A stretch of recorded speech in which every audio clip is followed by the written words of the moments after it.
روایت ہے حضرت ابو سعید سے، فرماتے ہیں فرمایا رسول اللہ نے کہ تم اپنے سے اگلوں کی راہ چلو گے، بالشت بالشت کے مطابق اور گز گز کے مطابق، حتیٰ کہ اگر وہ گوہ کے سوراخ میں گھسے ہوں گے تو تم بھی ان کے پیچھے چلو گے۔ عرض کیا گیا یا رسول اللہ کیا یہود و نصارہ کے؟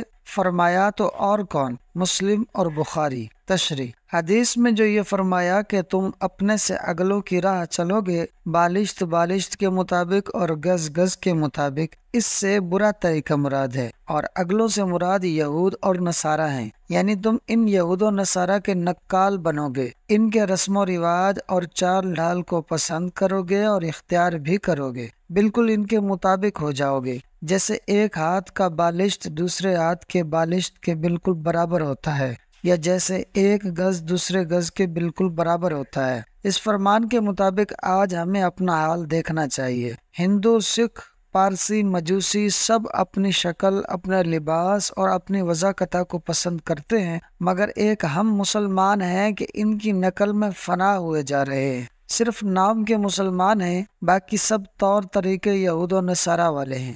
حدیث میں جو یہ فرمایا کہ حتیٰ کہ اگر وہ گوہ کے سوراخ میں گھسے ہوں گے تو تم بھی ان کے پیچھے چلو گے، اس سے مراد یہ ہے کہ اگر عیسائی ایسا کام کریں جس میں کوئی نفع نہ ہو، نری تکلیف ہی ہو، تو تم بھی ان کی نقالی میں وہ کام ضرور کرو گے۔ جیسے آج کل ہم مصنوعی اور دکھاوے کی زندگی جی رہے ہیں، سر سے لے کر پاؤں تک، پیدا ہونے سے لے کر مرنے تک، سب فضول اور نقصان دہ رسم و رواج اور طور طریقوں سے جی رہے ہیں۔ حدیث میں جو یہ عرض کیا گیا کہ یا رسول اللہ کیا یہود و نصارہ کے؟